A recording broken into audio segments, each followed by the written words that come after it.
You're listening to Nothing's Off the Table, the podcast where no subject is too taboo to discuss. Now, please welcome your hosts, Andy Barker and Lou Del Pree. Guess what? What's up, logo? Guess what I'm doing right now? But you can't guess. No idea. I mean, I might be able to guess, but is it an FCC violation? The probability is high. That's all I'm going to say. Does the audience know we got a strike? No, we'll bring that up during the show, which I disputed and I lost. I don't even remember when the strike was on, but it's funny, man, when you get one. I read about them on Twitter, but to get one was interesting. So we have to explain real quick. Right as we were getting ready to come on the show, my camera died. Yes, and I troubleshot. I've done this, done that, restarted this, that. Timing sucks. Anyway, but it could be welcoming for some people. You don't have to look at this ugly mug all night. That could be a plus. Show. That's right. But you know what? We do have a guest tonight. We do have a guest, and I'd like to introduce her now. Bring her on into the room there. Hello, Miss Amy. How are you? Hi. Nice to see you guys. Nice to meet you guys both. I see what you did there. You can't see me. Thanks for coming, though. Seriously. Yes, absolutely. Welcome to the show. Oh, I'm really honored. I'm honored that you had me on. Well, wait till we get through the show before you say that. You might change your mind. Should I have done a little research first? There's no need to research, right? According to the government, we're probably on 16,000 watch lists, but other than that, there's nothing to research. Well, it's their fault for training us. Right. That's right. Well, for showing us how to do it. Anyway. So no. Yeah. So what I did is, as you guys know, a lot what I do is I go onto Facebook and I belong to a group, need a guest, want a guest, whatever the case may be, put out a call for comedians. I'd like to get a comedian on the show. And Miss Amy responded, although she's not a comedian. You said, refresh my memory. You're funny. You're funny how? I'm not a comedian, but I think I'm funny. But I don't know. My husband wouldn't agree as much. But actually, what we do, my husband and I, we do sales. My husband is actually very funny. He's just not a stand-up comedian. Funny how? But, funny like a clown? Funny I amuse you? I'm here to amuse you? That's something like that. Yeah. He actually was a stunt actor. He's from Australia. So he did live action comedy stunts. So he's very slapsticky. Like we'll be walking down the street and he'll knock into a pole and fall over. Funny stuff like that. He's very Keystone Copy. And just super fast-witted, like improv type. And that's what we use. We actually use improv and we teach it in our sales training. And we use humor in our sales training because there's humor is the fastest way to influence another person. And there's a psychological reason why behind it. You guys want to know? I'll take it. How much am I allowed to, what am I allowed? I don't know, I'll figure out. I'll say it nicely because I'm not sure what I can say here. Well, let me preface it before whatever. You start. I will bet you $100 that you can't offend either one of us. I'm not concerned about offending. I'm more concerned about like getting you bumped off YouTube or something like that. Whatever. Okay. Not worried. The only person that monitors their speech around here is me. Okay, all right. So there's only 2 times where we're breathing at the same rate of pace and making eye contact with each other. And one of them is when we're laughing. Can you guess when the other one is? Sure. When we're crying. No. I know where you're going. What's that? It's much more fun. Because my mind is always in the gutter. Yep, it's when we're in bed together. Yeah, I believe it. So when you make another person laugh, they trust you to the level of you inviting them into bed. Have you read Influence? Oh yeah, it's a great book. Isn't it? Yeah. As I was reading it, Andy, no kidding, I'm like, I fell for that. I'm falling for that right now. No. But I love how they talk about some of these things, and I'd love to hear your perspective on it. One of the points in the book that the doctor makes is it doesn't matter if you're aware of it. some things are just overriding, you know, like your natural response overrides it. So you could be aware you're getting tricked and still not be able to do anything. Find yourself saying yes at the end. Exactly. Yeah, absolutely. Because it literally taps into our survival, our DNA, our tribality, like all of it. Like it's literally written in our code. And then the other thing is when you make another person laugh, it's the one time, because our brains are designed to look for reward and threat, right? So we're looking for fight or flight, right? Fight or flight, reward or threat. Reward or threat. And that is 100% of your ancestors were not virgins, first off. So you are here. I know. And don't think about it. Don't imagine it. Just trust it, right? Heartbroken. But 100% of them were not virgins. So the DNA that got passed on to you were the ones that were hyper-focused and able to identify reward and threat. And so it's, laughter's medicine. Exactly. It is medicine. Yeah. There's so many benefits to laughter. There's so much health. And so what we do is we actually use humor to teach it, to get it more into your workplace, into your business. The more humor you can have in your business, you have less sick days. You have people wanting to show up to work. You have more sales, your sales conversions, and you're able to innovate and come up with better ideas and things like that. So yeah, it's just energy being exchanged. Exactly. And when we're laughing, we also tend to go like this, right? So we're like, ah, ha, ha, right? So when we expose our neck, we basically say, I trust you. Just like in bed. Wait, what? Just like in bed. Wait a minute. Get my mind out of the gutter. And I often laugh at my bed, and my husband really hates that. Well, right. I was just about to say, God bless you. And then you brought up the laughing in bed, and forget about it. You blew it. Yeah. It's funny. I had somebody tell me one time, and the conversation just reminded me of this. So it might be a little bit off topic, but I remember them telling me they lived their life like, I already beat out 1 million. I had to beat out 1 million to get here. He's like, so I'm not, that's how I live. I already beat 1 million. He's like, so I'm going. True. He goes, I'm going. And I was dying when he said it, because I was like, he's right. He goes, I'm a winner, man. I came out a winner. We beat it. Everyone's a winner here. If you're here, you're a winner. You beat out 1 million. Go. Don't let somebody tell you they could hold you back. Go. That's right. I'm using that. I love I never thought of it like that. I actually really love that. Yeah. And it's really cool, because when you start to really think about like how we got here and human behavior, and that's what we it's all about human behavior, neuroscience and sales. And Sonny says, I laugh daily. I make others laugh and demonstrate the positive vibes it releases, making the moments count. Oh, it's so great. I love that sunny side of freedom. I love that. Yeah. So it's like, it's so valuable and so important. And when you're looking at just how we make others laugh, and then the walls come down when we laugh too. Our guards and defenses come down. So now we don't have that wall of skepticism up of, oh, this person's about to sell me. They're just calm, and they're having this calm enjoyment and this fun, right? And they're just letting it fly. So it's just, it's fun. So we've got 3 comedians that we're actually doing a trip to Bali, where we're going to do an intensive. And we've got comedian Tom Cotter. He's on America's Got Talent. Yeah. Yeah. Funny dude. Super funny dude. We've got Carrie Louise. She's on Last Comic. She was Last Comic Standing. She's been on Oprah. She's on Showtime right now. Funny women of a certain age, because she does a lot of women my age humor. I'm over 50. And then we also have Craig Gass, comedian Craig Gass. He's on the Stern Show. He does the voices for like he's been on King of Queens, King of the Hill. Okay. And he does a bunch of celebrity voices. He's funny as hell.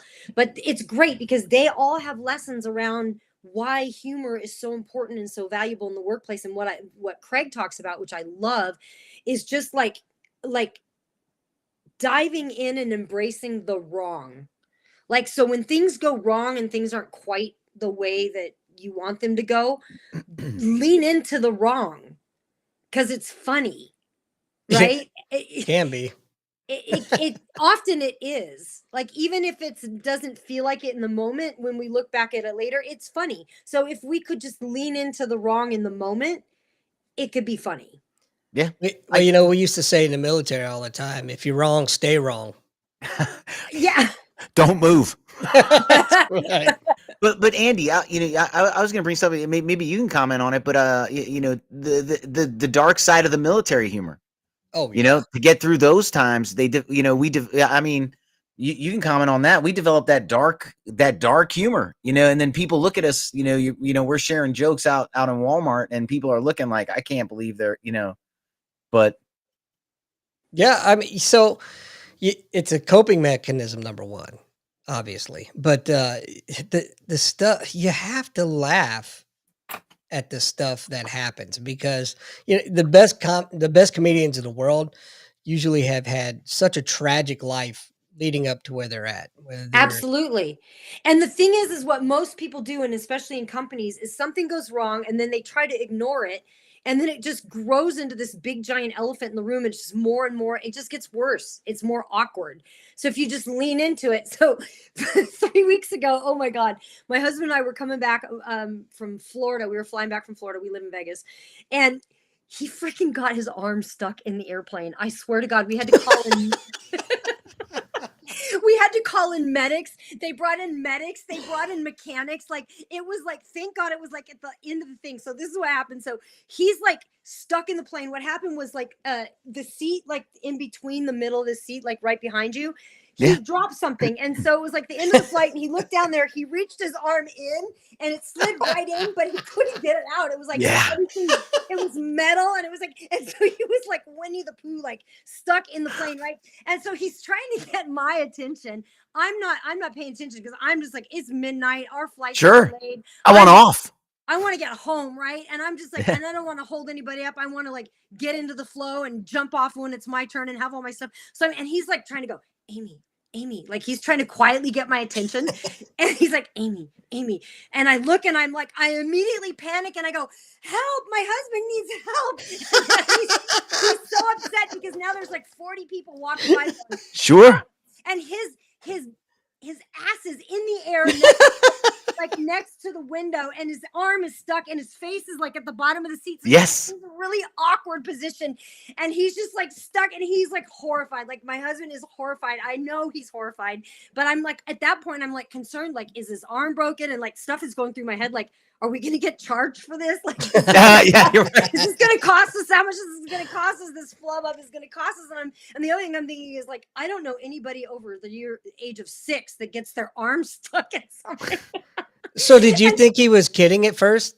Because no, I knew it was a problem, but I was concerned. I was worried, but at the same time, I'm like, okay. And once I assessed that he was okay, and this is how I did it, was the lady, she comes up, and mind you, the flight attendants are there. There's like 4 flight attendants there, and the lady's like, you can go home. And they're like, oh no, this is great. I've never seen it. Oh yeah. They're like, this is great. They're like, and the lady walks up. This is like an eclipse. I'm not leaving. And she goes, I'm getting my special viewing glasses now. I don't know about an eclipse, but it sounds like there was a full moon sticking up. Yeah. There was. And so she goes, the lady comes over. Did you lose something, sir? And my husband's seat, and he goes, my did. And then everybody fell out, and to go, okay, we can help now. Used all the energy in the room to be. I'm filming, and my husband looks up and he goes, "Are you?" I go, "No, I'm live streaming." And the pilot starts cracking up. He's like, birds were like they finally got him. They had to. Am I? No. Can you hear me? I can hear you guys. Anyway, sorry if I wasn't supposed to say that. I'm sure it's on my end. And afterwards, the medics had to be there, so like they brought him out. They had to cut him out of the seat. They had a seat to get him back out. So we're sitting out, check him, and they're like, you could just see. They were like, "Do you feel like you need medical attention?" No, I'm fine. Attention, yeah. Like, because they have to ask these questions. My husband's like, I want to go to bed. Yeah. It's, sometimes you're stuck, and I mean, like, literally, but even figuratively, you're stuck in the situation. There's nothing. I mean, it's not going to fix itself, and getting angrier and more frustrated doesn't help either. It doesn't. So what is the choice, right? I mean, the choice is either, laugh about it or get through it. One thing I heard in the military, when I got into special operations, that I had never heard until I had gotten into there, was fix the problem, not the person. We can get the person later, right? And what they equated that to was, when you're clearing a room, the person goes left, the other person goes right. They said if both go left and you're the third one in, the problem is no one is covering right. If you turn to fix the person, still no one is covering right. You're not helping. You have to fix the problem, because that is an immediate issue. And then we can talk to number two later. But I think that's what happens, is a lot of people get in these situations, and I'm sure it applies to sales, but management and workforce related issues, where they get so concerned about fixing the person, instead of addressing what's going on with the problem. That's great. I have learned so many military, just my military friends. I was raised on bases all over the world, but and then hey, Amy, I'm going to ask you to hold that thought 1 second. We are having an issue with the sound. Okay. And I just want to be upfront. Listeners, you might be hearing everything, because in the past that's happened, and we don't hear it. It gets choppy. So we're going to take a second. Andy, if you have any fix or anything you want to do. Yeah, I'm not sure what's going on. I don't know if it's a streaming issue, software issue. I don't know. This is very unusual and doesn't happen. And of course, right, everything's happening tonight. Camera's not working. I don't know.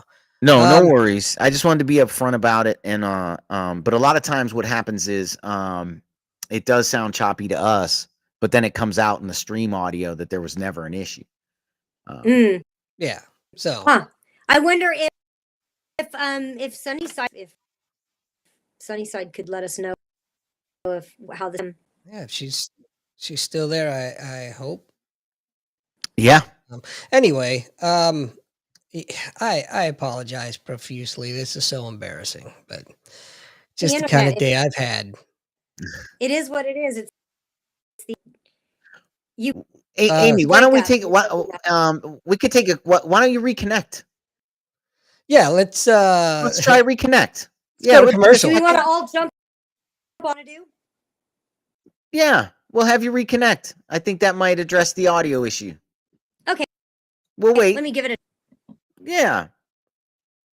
So there I was. I'll sing and dance. Oh God, please don't. For the love of God. I just stop this feeling. Oh God, I wish you would. Deep inside of me. Okay. Is that better? So far so good. Yeah. Maybe it was mine.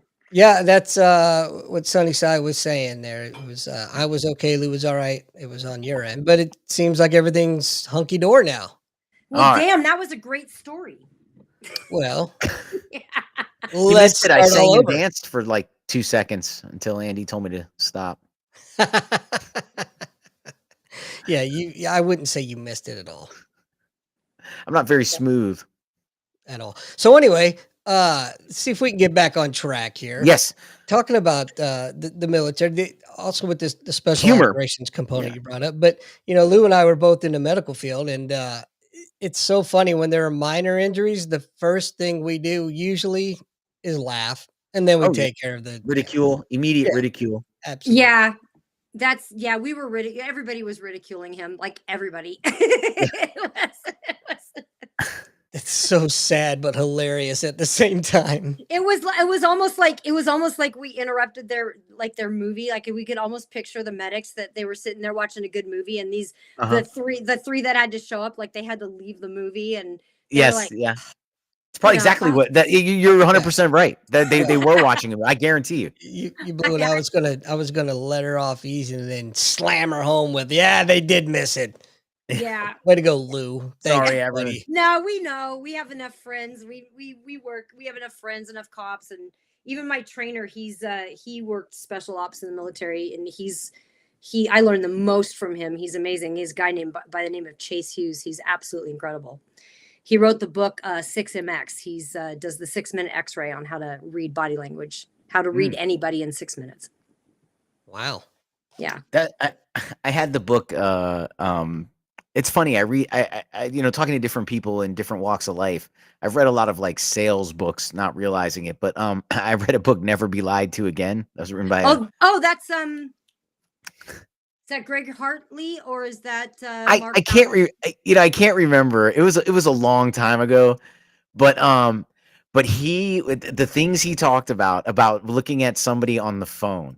He was like how you can just immediately tell who someone's talking to by how he's like when people talk to their boss, even though they're thousands of miles away, they stand straight up. The phone is held dead. He's like, it's your boss, man. He doesn't know. He's like, or they're talking to family members, they're immediately you can. Yeah, I can read people on the phone on sales calls. Yeah. Absolutely. It's when people are masters of their craft, like the Doctor and Influence said, when you're dealing with the master of the craft, there's walk away. If Run. you can. So what type of sales are you into? So I mostly work with large seminar companies, and so I do higher end sales, like programs that are $10, $20, $50,000, big retreats, things like that. Like think Tony Robbins type stuff. So those are most of my clients are like the people that put on seminars, do live shows, things like that. We just brought on a new client so just to give you an idea, most people sell about 20 to 25%. And the reason is because we all have about 4 different buying languages that we speak, and we buy like we sell. So I'm accidentally going to speak the right language to 25% of the population. Yeah. Right. So most salespeople, it's about 25%. When you understand people's languages and how they buy and how they make their decisions to buy, then you can really turn the dial up on that. So we just brought on a new client. We did his event 6 weeks ago. And we did 80%. My husband and I sold 80% of that room. Now, when you say speaking their language, are you talking about those categories he discussed, like using a scarcity principle? No, I'm talking about speaking their language. Like, for instance, you might have a specific way, motivation about you and a way that you speak. Where like I'll tell you my motivation and the way I speak is like I'm super direct, I'm really driven, I'm in or I'm out, right? It's a yes or a no. Where there's a certain part of the population where they're more thinkers, like they think they're analytic, like Steve Jobs would be like a complete opposite of me. He's a more thinker, he's like analytical, he's got to think about things for a minute. So if I went up to a guy like Steve Jobs and I sold him the way I buy, because the way I buy is I'm in or I'm out. It's a yes or a no, right? I'm a super fast decision maker.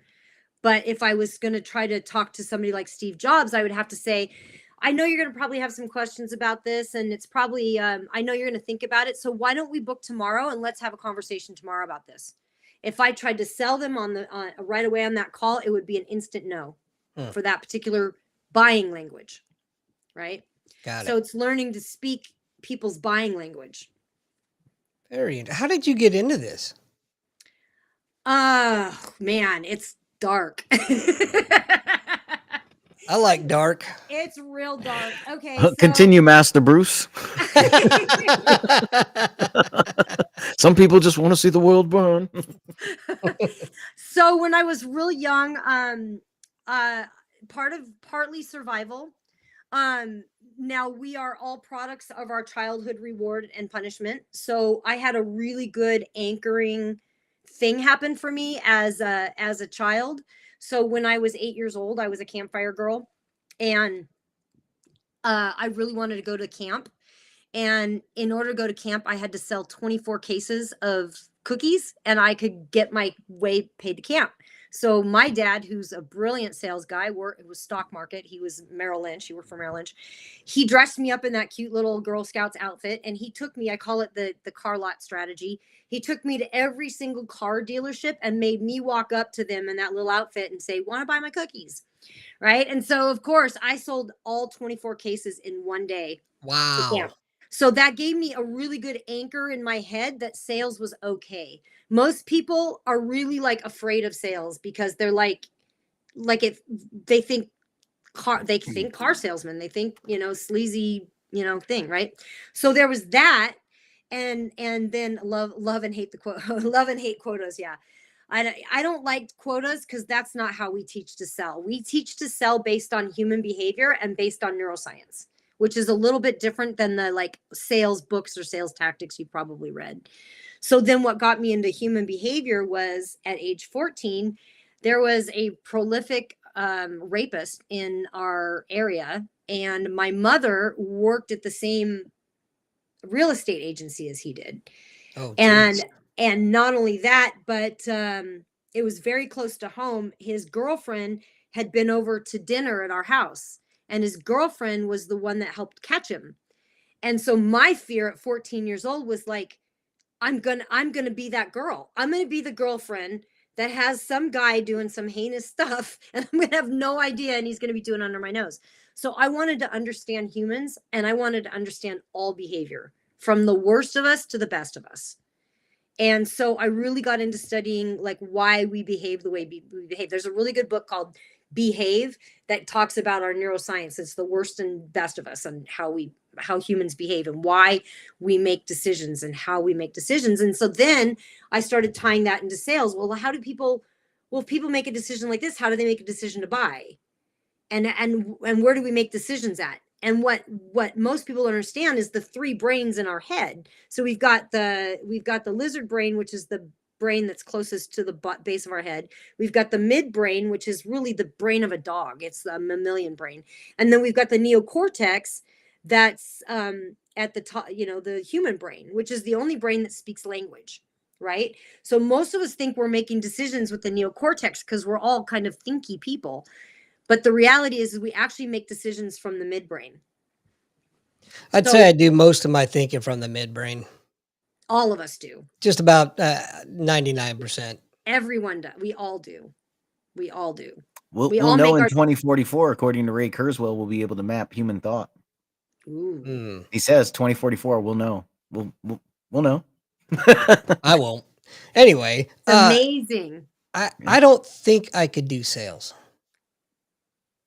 Why? I'm just too I'm too alpha. You buy this or don't. Get the hell away from me. Yeah, it does take a little patience. And I'm more like that. I was like that in the beginning. I'm very like, that's how I buy, that's how I sell. Like, you in or what? Right? Like, that's me. My husband, we call him the spooner because he is super patient. So the people that are like tire kickers, or that are like that need like extra hand holding, or they need like to be like, so he just spoons them calmly, listens until they give him a credit card. That's hilarious. I have a question. I trained in jiu-jitsu with a couple of sales guys. One is moving up the chain, and so we have different over the years we have different conversation. But one is very, very content with what he does. Makes his money, that he wants to make, and he's very content. Works for a medical company. He was telling me he picks up his clients' kids. Sometimes he shops for them. Whoa. Like I was like, he's like, it's just part of sales, like just part of sales. Like, they've, I've been over there to demonstrate products, and they've been like, can you pick up my own? I'm like, yeah, whatever. But I mean, is that like a part of sales? No. Like doing things for your clients? Like, I mean, is that common? Well, yes, doing things for your clients is common. Like for instance, it's the law of reciprocity, which you probably read about in the book Influence, right? Yeah, sure. I think they talked about that If I may, I took the Yeah. greatest quote from that when that change, like we went to life-changing quotes from influence. When he said, "Don't minimize favors you do for people by saying it's no problem." He Exactly. said, when somebody says thank you, say, he said, just, you're You're welcome. I'm sure you would do the same in my position. And then you let them know I expect it back. He's like that automatically plants the seed. He was talking about those overriding things. He says it's a very polite way to acknowledge the thank you and communicate. I will expect reciprocity. I'm treating you fairly and I expect it back. And I started doing that. And you know what I started noticing? That the response varies. I get a varied. Some people's eyes open. And they're like, okay, Yeah, all right. Yeah. Anyway, go. Yeah, that's exactly it. It's that law of reciprocity. So when you're when you're offering something, especially a higher end product, like I'm talking, and the thing is like I'm talking 10, 20, $30,000 and it's not tangible, right? Like, so for instance, one of the things I sell is a real estate investing course.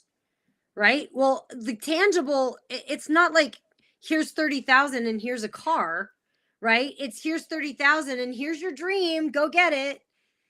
So you kind of have to turn up the volume on the reciprocity to move them and get them. Now they can do it. I mean, people get results, people get great results from these programs. Otherwise, I wouldn't sell them because I'm not going to sell something that like I've had companies ask me to sell their stuff and I won't sell it if they don't deliver really good stuff, or if they're not in it for the right reasons. Cause there's people that aren't in it for the right reasons, and it has to be the right reasons to uplift others. We rise by lifting others up. Right. Sure. So, yeah, but yeah, those laws of reciprocity. So we do a ton of coaching, a ton of help, a ton of, we spend a lot of time on the phone with them. It's not always just an hour conversation. It's, it can be weeks of moving them to move that needle. I've got a question from left field for you. Okay. What's your favorite movie relating to sales? Oh. Glenn Ross. It's mine. Do you know what actually my favorite movie regarding sales is Psych? Not movie, but series is Psych. Oh, I love that series. It's a great show. He is brilliant because here's the thing: a sale doesn't necessarily have to end in the exchange of money. Sure. Mm-hmm. Like right now, I'm selling you my idea about what sales is. Right? I ain't buying, sister. Oh, you will by the time we're done. But it's like either I'm selling you my idea, you're selling me your idea. It doesn't necessarily have to. And then my other definition of a successful sales call, I say it doesn't necessarily end in the exchange of money. My definition of a successful sales call ends when both parties leave that call feeling empowered. But Psych, he is brilliant at selling his ideas. Mm-hmm. Brilliant. He's in such a goofy way. And I love that way. I do too. It's a great show. It's a great show. And I'll tell you, and I can't remember it starts with a D, but the Gus, the character who plays Gus, he should win he makes Sean look good. There's no Sean without Gus. He's such a good actor. Oh, Guster Burton. Yeah, but but I thought his real name is like I can't remember his real name. I wouldn't know his real name, but I think it starts with a D. But yeah, there's no Sean without Gus, and just very, very underrated. I felt, man, I enjoy his character in that show. And you don't like Glenn Ross? I like Glenn Ross. Yeah. Yeah. Oh man, I think that's one of the greatest sales movies ever. It's a great movie. But I mean, if my favorite would be Psych. Like, yeah. Just that, okay. Because look at how often he's selling Gus. He sells Gus in every single episode. Gus doesn't want to do it, and he sells him in every single episode, and he's brilliant at it. And sells the other people on Gus's crazy identities. Like he throws those names out and just moves on. Like the name. Funny. Yeah, and you know, and I get it. Like when I read influence, right? You're so distracted by how crazy the name is, you don't realize I'm 2 topics in, and you've already said yes. And you've You know? already said exactly that. See, he's so good. He's my favorite, and that's the way that we sell, because we sell and you don't even see it coming. Gus doesn't even know he's being sold Mm-hmm. in every Yeah, episode. yeah. I don't think I have a favorite sales movie, probably because I don't realize that the movie is truly about sales. Honestly, I mean, I'm just, Yeah. being honest here. Yeah. I'm completely ignorant to that Glenn, world. have you ever seen Glengarry Glen Ross? I've never even heard of it. You know what? I threw it in after only watching the Alec Baldwin scene for like decades. And I was like God. finally let me actually watch the movie. Well, And it was good. It was deep. It was deep.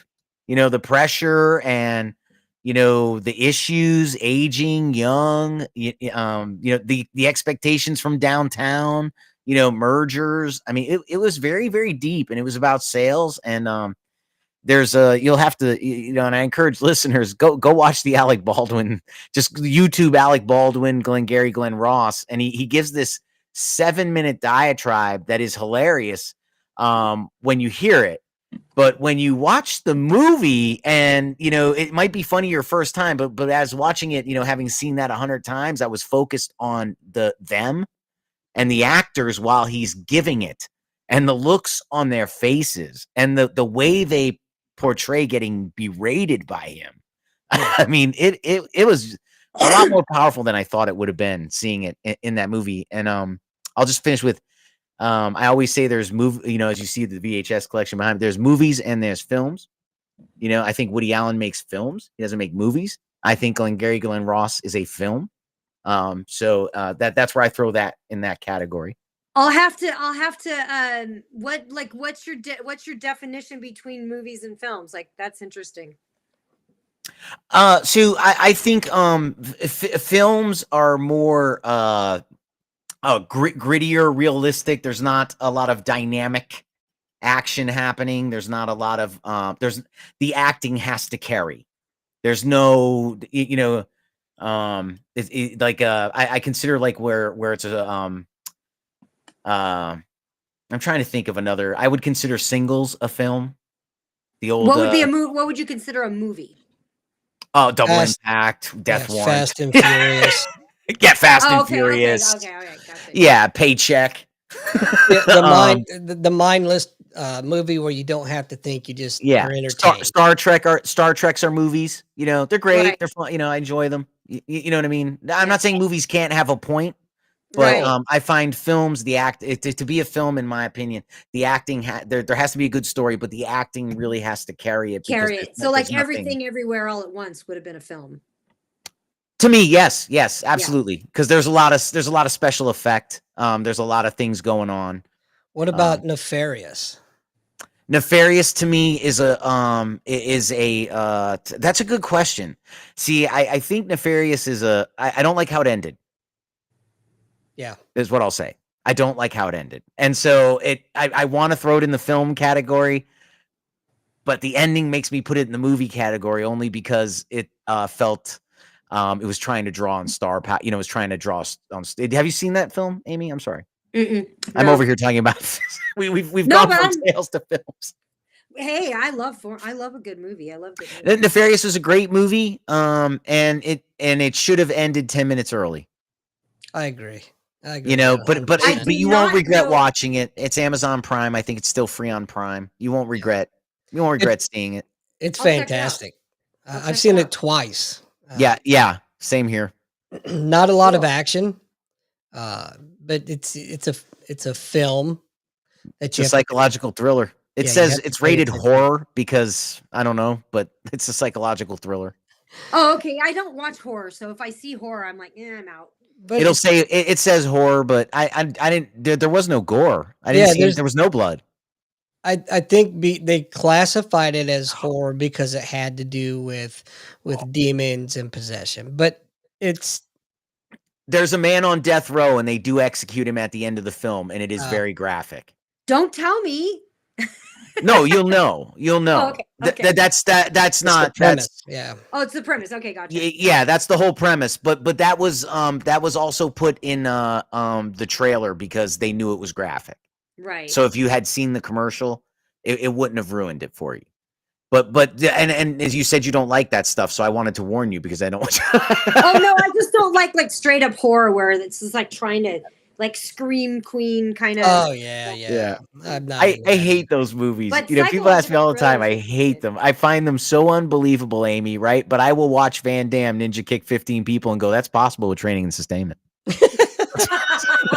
He's a little guy. Do you know that he has to stand on a wood crate for one of those movies when he's Hey! I resemble that. Have you you know who's short? You know who's really short, and you'll notice it in one film is Sylvester Stallone. Oh, he's tiny. And there's a scene in Judge Dredd where he is opposite Armand Assante, who is already tall, and he is 3 steps up from Armand Assante, and they do a length shot, and you could see he's 3 steps up on the stairs. Wow. And they are just eye to eye. And I remember watching it. I remember watching it with a film friend of mine who enjoys movies, and he's like, "That's a mistake," because that was not super supposed funny. to get Amy, off the cutting room floor. I want to let you in on a little secret here that we have on the show.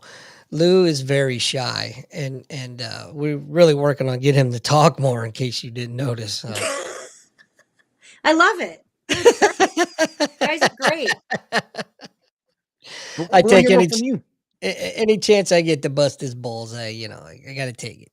Got to take it. Can I ask how old you guys are? Yeah, you can always ask. Yeah, I'll tell you. I'm 47. Oh, okay. You look young, so I'm like thinking 30. Yeah. Well, I work out. Wow. Me too. I'm 53. You are? I am. I used to work for Andy. Really? Well, we worked together. He didn't work for me. Because they don't let you be in charge, but you were a senior to me. We worked together at the Naval Hospital Emergency Department in Yokosuka, Japan. In Japan. Oh, very cool. My husband, he opened up Universal Studios Japan. Oh, really? Yeah, nice. He lived in Osaka for like 3 or 4 years. Yeah, Osaka's wonderful. Yeah, it used to be the capital. Like, I think it's still like the trading capital, is what I was told. Like, there's a lot of goods move through there. Yeah, I've never been there. I would love. Didn't take you? What's that? He didn't take you? Well, it was before we met. Oh, well, that's a pretty good reason. Yeah, make him take you. I highly encourage it. It's amazing over there. Yeah, he speaks it, so I would love to. Really? Lou speaks a little bit. Skoshi. Skoshi desu. Yeah, just a little. Right? I always say "Benkyou shinakia ikimasen." Like, I have lots more to study. And then they look at me like, how do you know that? Well, when that's the only thing you can say. I played a practical joke on a guy. God, this was in the 90s. We were I used to do I do a lot of trade shows. I've done sales my whole life. So I was doing some trade shows. I modeled at trade shows when I was young.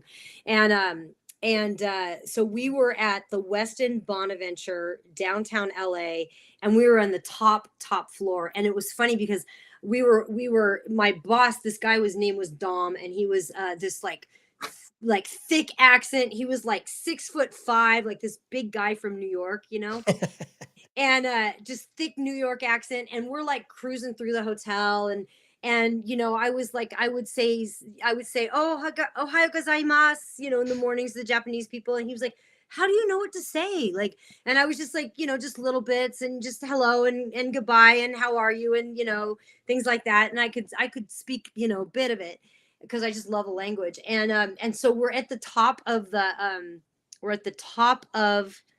Westin Bonaventure. We're getting the elevators. It's just me and him, and these 3 cute little Japanese girls get in, and they're about 20 years old. And he looks at me, he goes, "What do I say?" And I could not believe he left it up to me without knowing Japanese. And so I told him to go, "Iku, iku." And Yeah. I can't remember what the other words were, but it was in Japanese and it was I touch myself. So I'm coming, I touch myself. And he said that, and the three girls go, ooh, they put their little fingers and looked at, and he looked at me and horrified, like, what did I say? And the elevator doors are closing. And we have an entire ride all the way down. We're at the top of the Westin. And at that point, I am on the floor of this glass elevator because I cannot stop laughing. And he is like, he can't get out. There's nowhere to go. He's stuck with these three girls. It was the funniest thing ever. I have a similar story. You do? I'll tell it. I do. I was the victim. So Are you Dom? No. my wife's name is Connie. And so I bring that up to say that I have stories that I have to preface as this is a BC story, a before Connie story. Oh, okay. So just so I don't get in trouble.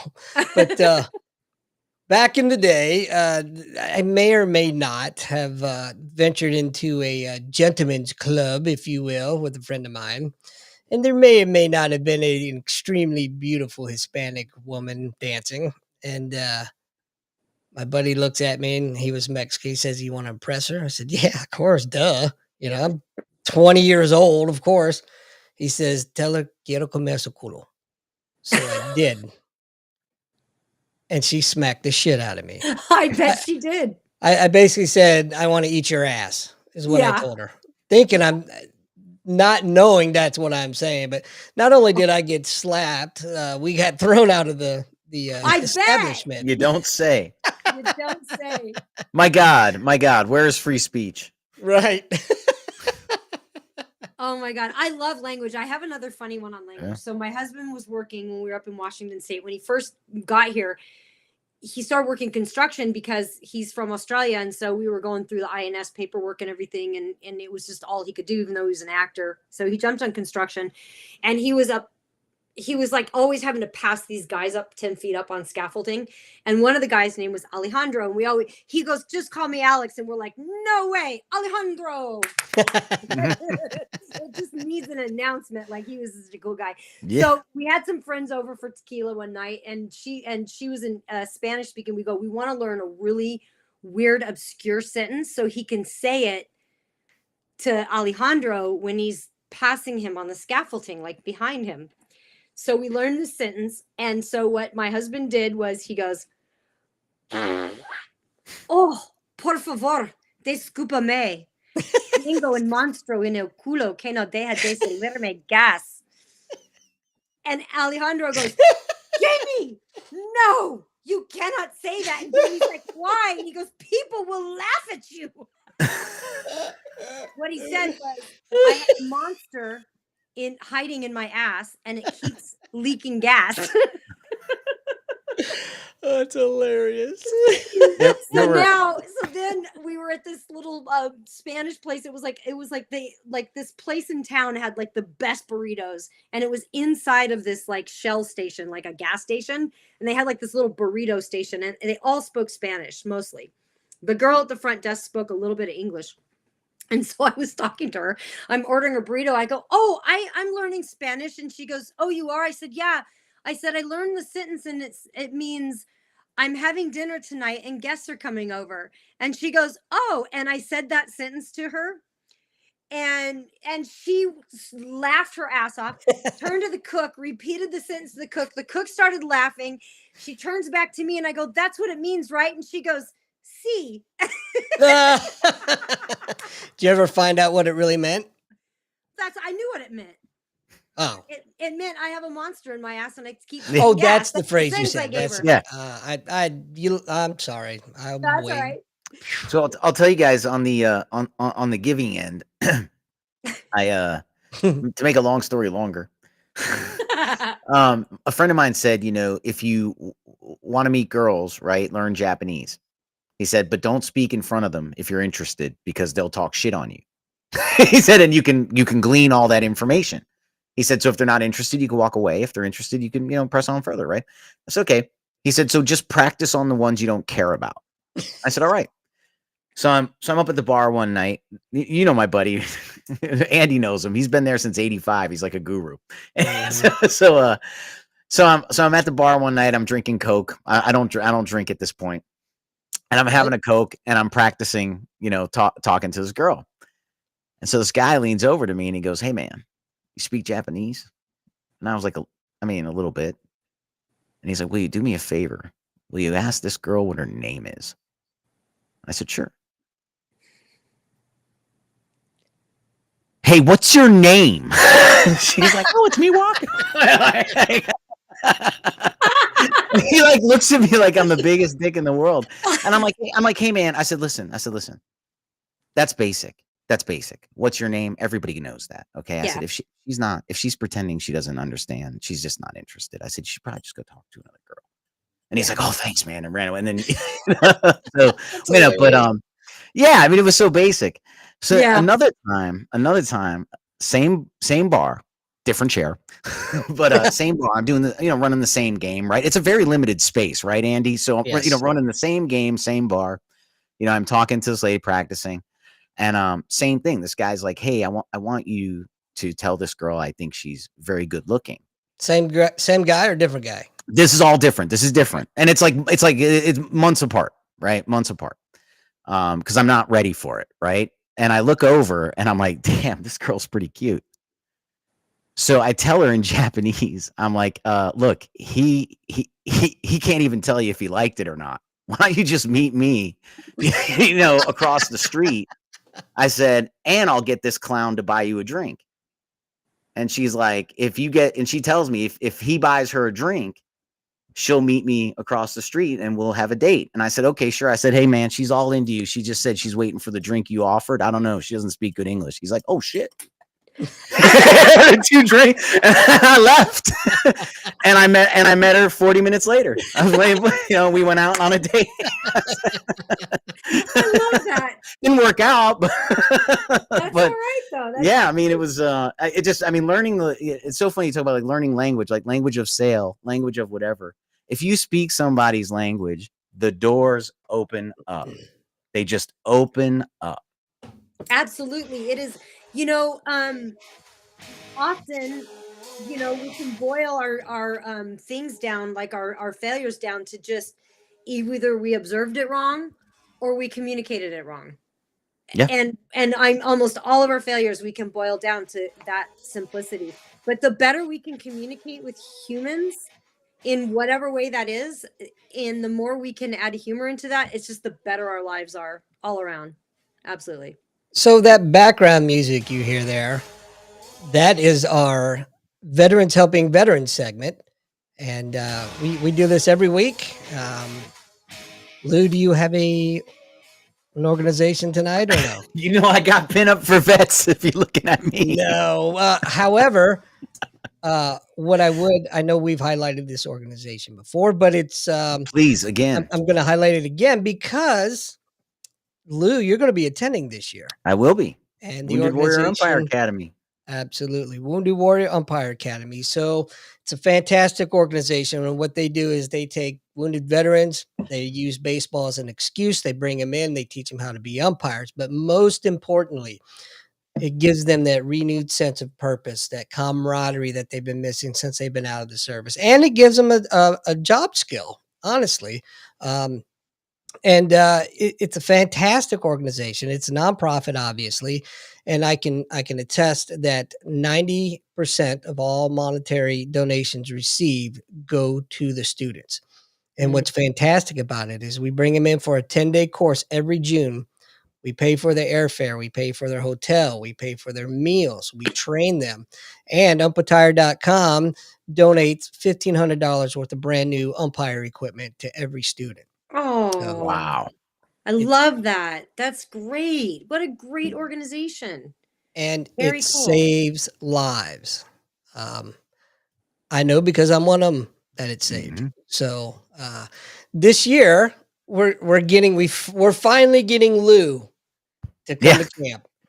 I tried to go several times, Amy, and I recently retired, and my wife was like, "I'm not taking 10 days off work so you can go to camp." But she's Japanese and going back to Japan, and Could only afford 2 tickets. So she graciously said that she will bring my daughter instead of me. and I can go to camp during that time. So it worked out. That's wonderful. And thank you guys both for your service, by the way. Thank you for coming on. Thank you for your service. It is to sit with us for an hour. Right. You were patient. You were kind. You tolerated it. Oh, you guys Most importantly, you were funny. Yes. Was I? I hope so. Yes. I loved it. I'd love to have you back on the show sometime. I would love to come on. Let's get your husband in here too. Absolutely. You guys would love my husband. Yeah. I want to hear about Osaka. Because I'm sure, I want to hear about, sales. There's 5 minutes left in the show. Where's he at? You know what? I can't grab him. He's actually speaking. He's speaking and hosting an event right now called the Global Heart Activation. So he's this big, rugged Aussie guy that runs a lot of like really divine feminine energy. Fabulous. Yeah, no, but he's not like that. But although when I first met, I thought maybe. Yeah. Interesting. But we've been married 18 years, so I'm pretty sure. That's awesome. Congratulations. Awesome. Absolutely. Thank you. Feels like forever, doesn't it? I mean, that's amazing. Real quick before we go, there's a statistic out there relating to married couples. The couples that have been married 40, 50 years and whatnot. It's statistically proven that the man dies before the woman. I don't want to hear that. Do you know why? Why? We want to. Hey. Well, do you know that there's a food that actually decreases your sex drive by like 90%? Oh boy. I just know my wife frequently reminds me Japanese have a long lifespan. Frequently. Wait, I want to hear the food. I want to hear go camping, update the will. Just update everything. Just password, keep the password book current. What's the food? Wedding cake. See, that would have been so much funnier if Lou would have let you hit that. I didn't. That's my fault. I didn't hear it because I was talking. It was super funny. I was sitting with my husband because I'm like you'll like he's the fun one and I'm like the business one. And when you meet him, you'll get it. But it was super funny because we were watching, I don't know, Psych, or we were watching some show, Lie to Me, or one of those shows, and it was like some like serial killer thing.